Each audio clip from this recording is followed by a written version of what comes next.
Hey guys, once again welcome back to Excel Homemade Tutorial channel, and if you have not subscribed my channel so far, kindly do it now, because you will see there are a lot of videos coming and a lot of information, and not only about Excel but some other things as well. And I'm going to post something related to the job vacancies every week, so you can check out them.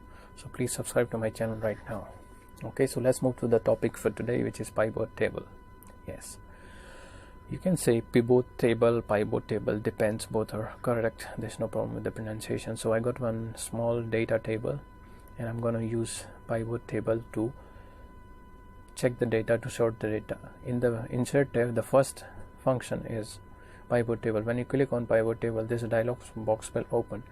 It will select the range and it will ask for in the new sheet or existing workbook where you want to use the pivot table, that is for location. So I click new worksheet and the worksheet is created, sheet number 3.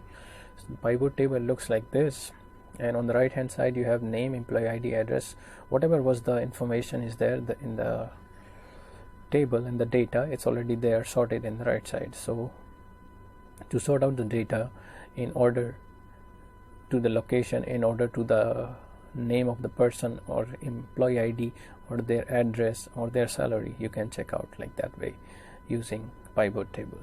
So it also gives you the grand total of their salaries, of their employee ID even.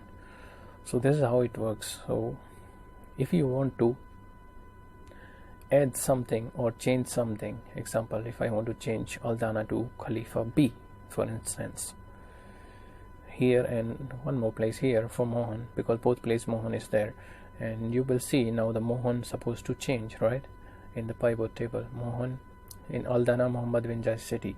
So it's supposed to change. How it will change? You need to go to analyze or option tab. It could be option in your computer, and refresh all.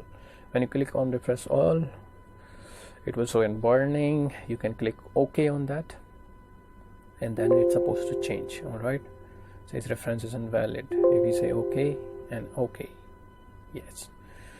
So now the Mohan has changed from 2 places to 1 place, which is Khalifa B, and his salary have changed 5500. All right, so this is how it works.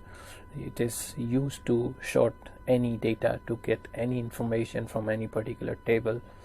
That's how the pivot table works. In case if you want to add something in your this data table, you want to add something, for instance, I changed something there, I want to add another row. Okay, for now, so let's do it. And I will put something, what should I put? I will put a new ID. All right, so they got new ID. So if I do new ID here and I will type the number, whatever I think I should type, it could be anything, it depends what data you're going to use, where you're working in. I'm just typing some random numbers here,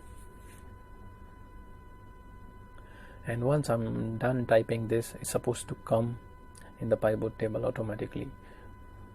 If this doesn't work that way, then you have to go again to the analyze tab, or in the sheet 1, sheet 3 is the pivot table. Click on the pivot table. On the right hand side you will see only still the 5 columns. You can see 5 options are still there.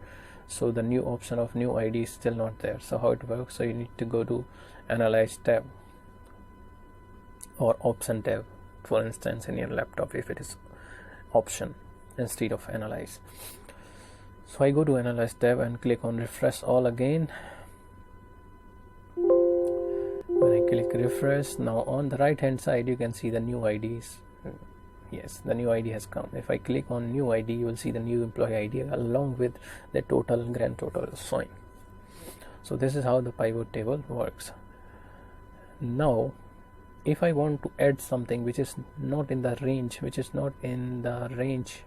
of this data, all right, so I delete all this and I will add something here. Example, I will deduct the deduction. All right, everybody has deduction nowadays, so I'll put the deduction here. It's true less, right? 25, 32, 25. 25 is, I don't know, I like this number. All right, so yes, now put the border. Going to the home tab, use border, all border, so it will look similar. All right, now go to the next sheet. Where is the pivot table is. When you click, you don't see anything is added, right? So for that you need to go to analyze again. Even if you refresh, it will not work now. So then what you need to do is to use the next change data source. Yes, when you click on change data source, a dialog box will open. This function will not be visible unless it is click on pivot table. Alright, so you go to change data source and just select the whole thing, whatever you have added, and click OK. So the range will be selected, table will be selected, and now you can see the deduction is appeared. Alright, so now you can get their deduction, the sum of the salary, their ID, or where exactly they are located. That is it about this video, guys. Pivot table is done. Take care. See you next.